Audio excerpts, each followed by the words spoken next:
71 ജില്ലാ കമ്മിറ്റി യോഗം നടക്കുമ്പോൾ അതിൽ ഒരു കമ്മിറ്റിയിൽ പോലും പങ്കെടുക്കാതെ 71-ൽ 0 അറ്റൻഡൻസ് ഉള്ള, ഞാൻ രാഷ്ട്രീയ ജീവിതം അവസാനിപ്പിച്ചു എന്ന് പറഞ്ഞ് വീട്ടിൽ പോയിരുന്ന ഒരു നേതാവിനെ എങ്ങനെയോ അടത്തിയെടുത്ത് കൊണ്ടുവന്നിട്ട് ദേ വിസ്മയം വിസ്മയം എന്ന് പറയുന്നതിന്റെ രാഷ്ട്രീയം ഞങ്ങൾക്ക് മനസ്സിലാകുന്നില്ല. 2 തവണ മത്സരിച്ച 52 പേരെയാണ് കഴിഞ്ഞ തെരഞ്ഞെടുപ്പിൽ LDF മാറ്റി നിർത്തിയത്. എന്താ പറഞ്ഞ, അവർക്ക് കഴിവില്ലാഞ്ഞിട്ടല്ലോ, പുതുതലമുറയ്ക്ക് അവസരം ഒരുക്കാൻ. എന്നാൽ ധൈര്യസമേതം ഞങ്ങൾ അഭിമാനത്തോടെ പറയട്ടെ, ആ 52 പേർക്ക് പകരം വന്ന 52 പേരും കഴിഞ്ഞ നിയമസഭാ തെരഞ്ഞെടുപ്പിൽ വിജയിച്ചു. അങ്ങനെ S രാജേന്ദ്രനെ മാറ്റി നിർത്തിയിട്ടുണ്ട്. അവിടെ ചെറുപ്പക്കാരൻ DYFIക്കാരൻ A രാജയെ കൊണ്ടുവന്ന് മത്സരിപ്പിച്ചു. അത്തരത്തിൽ സീറ്റ് കിട്ടാതെ വരുമ്പോൾ പലരും തെന്നിമാറും, അതെല്ലാം മുന്നണിയിലുണ്ട്. പക്ഷേ അതെല്ലാം വലിയ രാഷ്ട്രീയ നയവ്യത്യാസമാണ് എന്ന് ചിത്രീകരിച്ചാൽ ഈ കോൺഗ്രസിന്റെ ചരിത്രം എടുത്ത് പരിശോധിച്ചാൽ എന്താ, നിങ്ങൾക്ക് 4 മുഖ്യമന്ത്രിമാരായി കേരളത്തിൽ ഉണ്ടായിരുന്നേ. ആ 4 മുഖ്യമന്ത്രിമാരിൽ 3 മുഖ്യമന്ത്രിമാരുടെ മക്കൾ ഇപ്പൊ എവിടെയാ? ശ്രീ K കരുണാകരന്റെ മകൾ പത്മജ വേണുഗോപാലൻ എവിടെയാ? BJPയുടെ സംസ്ഥാന നേതൃത്വത്തിലല്ലേ. അതുപോലെ AK ആന്റണിയുടെ മകൻ അനിൽ ആന്റണി എവിടെയാ? R ശേഖറിന്റെ മകൻ മോഹൻ ശങ്കർ എവിടെയാ? R ശങ്കറിന്റെ മകൻ മോഹൻ ശങ്കർ എവിടെയാ? 4 പേരിൽ ഉമ്മൻചാണ്ടിയുടെ മകൻ ഒഴിച്ച് ബാക്കി 3 പേരും BJP നേതാക്കന്മാരല്ലേ. അപ്പം കോൺഗ്രസ് നേതാക്കന്മാരുടെ ഓരോ ചരിത്രം എടുത്ത് പരിശോധിച്ച എന്റെ വാദമാണോ വിജയിക്കുക, താങ്കളുടെ വാദമാണോ വിജയിക്കുക? ഏതെങ്കിലും ഒരു രാഷ്ട്രീയ വിഷയം നിങ്ങൾക്ക് ഉയർത്താൻ കഴിഞ്ഞോ? 1.5 കൊല്ലമായി പിരിച്ച പണം മുഴുവൻ അക്കൗണ്ടിൽ ഇട്ടിട്ട് 100 വീട് കോൺഗ്രസ്, 100 വീട് കർണാടകം, 100 വീട് രാഹുൽ ഗാന്ധി, 30 വീട് യൂത്ത് കോൺഗ്രസ് എന്ന് പറഞ്ഞിട്ട് ഒരു വീടിന് തറക്കല്ലിടാൻ നിങ്ങൾക്ക് കഴിഞ്ഞോ? 416 വീടിന്റെ പണി പൂർത്തീകരിച്ച് ഈ മാർച്ച് മാസം കൈമാറും. അതുപോലെ 110 പേരാണ് ഗവൺമെന്റിന്റെ വീട് വേണ്ട, ഞങ്ങൾക്ക് പ്രത്യേകം വീട്, 15 ലക്ഷം രൂപ ഗവൺമെന്റിന്റെ സഹായവും വാങ്ങിച്ചുകൊണ്ട് പോയത്. ഇതിൽപ്പെടാത്ത ആർക്കാണ് നിങ്ങൾ വീട് വെച്ചു കൊടുക്കുന്നത്? ഇത്തരത്തിൽ തട്ടിപ്പ്, വെട്ടിപ്പ്, അനാശാസം എല്ലാം കോൺഗ്രസിന്റെ മുഖമുദ്രയായ ഈ സാഹചര്യത്തിലാണ് ഒരു രാഷ്ട്രീയ വിഷയങ്ങൾ ഉയർത്താൻ കഴിയാതെ വിസ്മയം വിസ്മയം എന്ന് പറഞ്ഞു വന്നത്. ആ വിസ്മയം പറഞ്ഞു വരുമ്പോഴാണ് ബീഹാറിലെ മുഴുവൻ കോൺഗ്രസുകാരും NDA ആയി മാറിയിരിക്കുന്നു. മറ്റ് സംസ്ഥാനങ്ങളിലെ കോൺഗ്രസുകാരെല്ലാം വിളിച്ചോ വിളിച്ചോ എന്ന് ചോദിക്കുന്ന സാഹചര്യം. അതുകൊണ്ട് പല വിസ്മയവും തിരിച്ചു സംഭവിക്കും.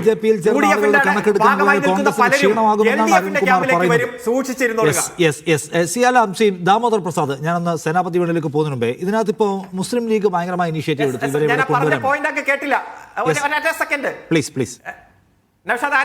പറഞ്ഞ് അവസാനിപ്പിച്ചത് താങ്കൾ കേട്ടില്ല. വിസ്മയം വിസ്മയം എന്ന് പറഞ്ഞ് LDFന്റെ ഭാഗത്ത് നിൽക്കുന്ന പലരും UDFിലേക്ക് വരുമെന്ന് ആശ്വസിച്ച് സ്വപ്നം കണ്ടിരിക്കുമ്പോൾ നിങ്ങൾ ശ്രദ്ധിക്കുക, നേരെ തിരിച്ചായിരിക്കും സംഭവിക്കാൻ പോകുന്നത്.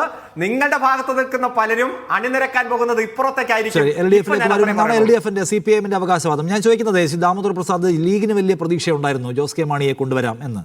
മാണി സാറിന്റെ പാർട്ടിയൂടെ വന്നാൽ അവരതിനകത്ത് കാണുന്ന ഒരുപാട് കാര്യങ്ങളുണ്ട്. അതിൽ തന്നെ ഇപ്പം മുസ്ലിം ലീഗും ജമാഅത്തെ ഇസ്ലാമി, മുസ്ലിം ലീഗ്, SDPI എന്നൊക്കെ പറഞ്ഞ് അങ്ങനെ ഒരു ചാപ്പ UDFന്റെ വിജയസാധ്യതയെ തകർക്കുമോ, അതിന്റെ പാൻ കേരള അക്സെപ്റ്റൻസിനെ ബാധിക്കുമോ എന്ന് വല്ലാത്ത കൺസേൺ മുസ്ലിം ലീഗിനുണ്ട്. അതുകൊണ്ട് തന്നെ ജോസ് കെ മാണിയുടെ, മാണി സാറിന്റെ പാർട്ടിയെ കൊണ്ടുവന്ന് ആ ബാലൻസ് കീപ്പ് ചെയ്യുക. UDFന്റെ ഒരു സ്വഭാവം തന്നെ അതാണല്ലോ, എല്ലാ സാമുദായിക സമവാക്യങ്ങളും ഓക്കെ ആക്കി പോകുക, അല്ലാതെ അങ്ങനെ ഒരു പക്ക വോട്ട് ബേസിന്റെ അടിസ്ഥാനത്തിലല്ല അത് മൂവ് ചെയ്യുന്നത്.